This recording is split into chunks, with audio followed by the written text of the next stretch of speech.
Using headings in our informal reports requires us to know how to be effective in their use. And there are 6 steps that your textbook authors have pointed out that we should follow when using headings in our informal reports. One is that our headings should be clear and short. Short is important, but clarity is even more important. So it is essential that our headings be clear.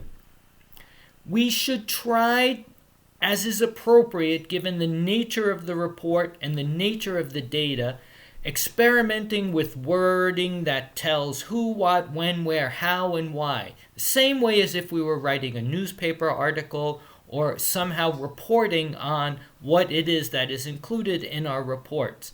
Now, it's more important to be clear than catchy, but if there's a way to try to incorporate additional ideas into the communication, we should try to do that.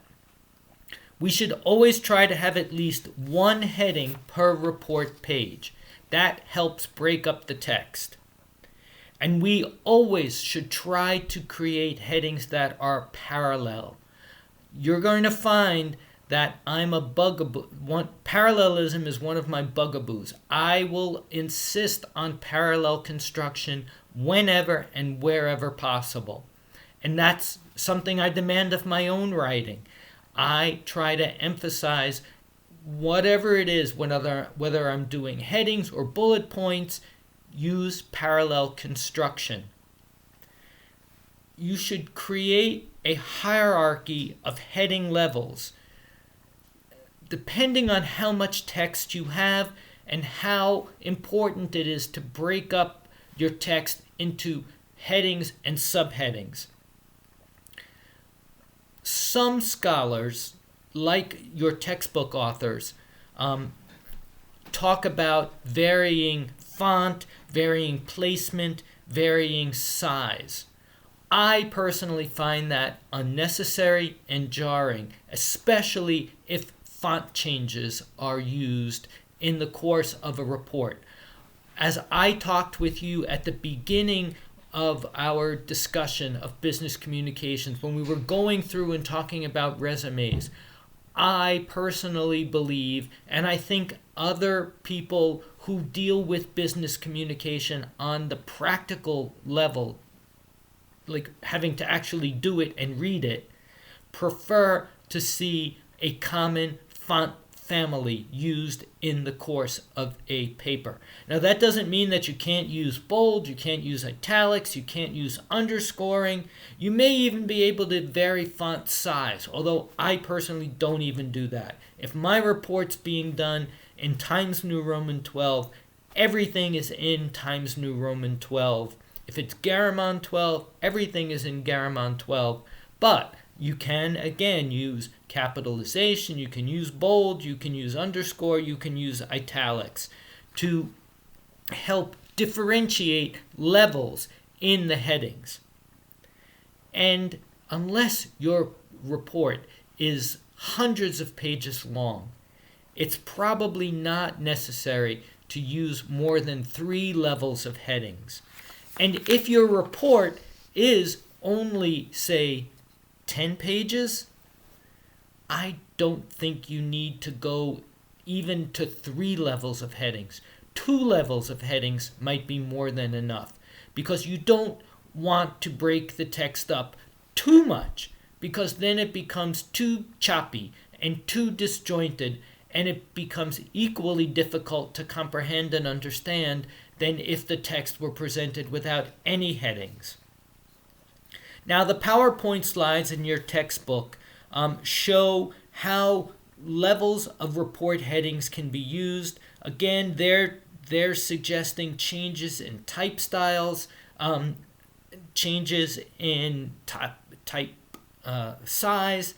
I don't recommend changing type size unless there's some company rule that requires a certain format to be followed. But I would not start with 14, then go to 12, then go to 11, and have your text be in 12 or your text be in 11. always stay within the same size, but you can vary in the presentation of the text, whether it's bold or italics or underscored or all capitals. You do want to have a clear hierarchy so that when your receiver is following your text, they understand this is a main point, this is a subpoint, this is a further subpoint. You want to promote clarity, not promote confusion and ambiguity. When you start putting your report together, you have to start dealing with the issue of what is it that you are trying to communicate in this report. You have to understand what it is you're trying to achieve. And some people, some scholars talk about you have to determine the problem and then the purpose. You have to state what is the problem that you are trying to solve and what is the purpose of your report. And your purpose is going to be related to your problem. Even in the report that the reports that you are going to do for me, you do have a problem. Your problem is it wise to invest in XYZ Corporation? And your purpose is to recommend whether or not investing in XYZ Corporation is appropriate for our hedge fund. So the problem is it appropriate for our hedge fund to invest in XYZ Corporation? And our statement of purpose is to recommend whether or not it is appropriate to invest in XYZ Corporation. We're now into the second step of our communication process. So we are in the process of gathering information, because we are going to gather information, put it all together, and then we are going to start drafting our report, our first draft of our report. Good reports are based on good information, verifiable information, facts that you can obtain from proper primary and secondary sources. So we go to secondary and primary sources for putting together our report, whether it's an informal or formal report. And what are some sources that we can go to? And pay attention here, because many of these sources are the same types of sources that you should be going to and looking at in gathering information for your final papers. You go to company records. You can go to printed or digital files. Nowadays, and especially with us all being locked into our homes for COVID, we have to rely on digital information.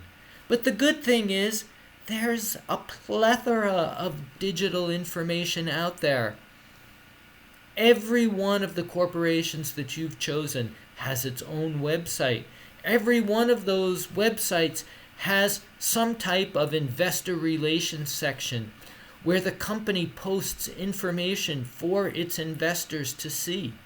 Its financial reports, its quarterly and annual reports filed with the Securities and Exchange Commission, press releases that it's issued, filings that it's made, regulatory filings that it's made because of changes in management or because of some change, some important event happening in the company's business. You can go to printed materials. You have access to the entire Wall Street Journal database. You have access to the entire Business Week database for purposes of your report for our class. But you can go to books, magazines, periodicals. Almost all of that information, unless it's very, very old, is now going to be available to you online. So you don't even have to leave your office to access that information and find it and put it into the report that you're drafting. There are also other sources like databanks, websites, social media, blogs. There may be people who study a particular industry have a blog, and they discuss in their study of your industry, there's information relating to your company. There are so many sources of information. There are other types of sources of information that are not necessarily going to be appropriate for you for these papers, especially given the fact that we really can't leave our homes. But you could do observation. You could observe various people. Some of the reports that you will have to do, for instance, if you're trying to look at two different methods of organizing lines in a store, you may need to do observation and see how each method works. You may want to observe competitors. You may want to go out and observe your customers. You may want to go out and observe the facilities that your company runs. All of those types of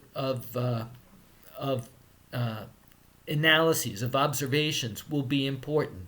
Not necessarily for this report, but for many of the types of reports that you're going to write over the course of your career. You can do surveys and questionnaires depending on what is the subject of your, what is the problem you're trying to solve, and what is the method that you're using to try to come up with recommendations.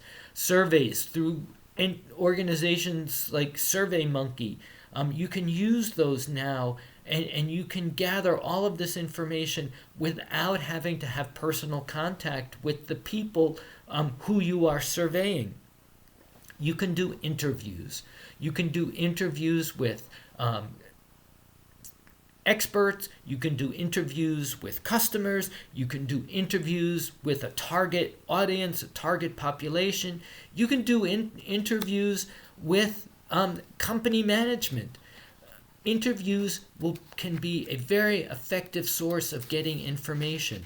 They may not be appropriate for the final paper that we are doing here, but they can be very important sources for gathering the type of information that you are going to need to report if you are doing an internal type of report advocating one particular approach or another to solving a problem.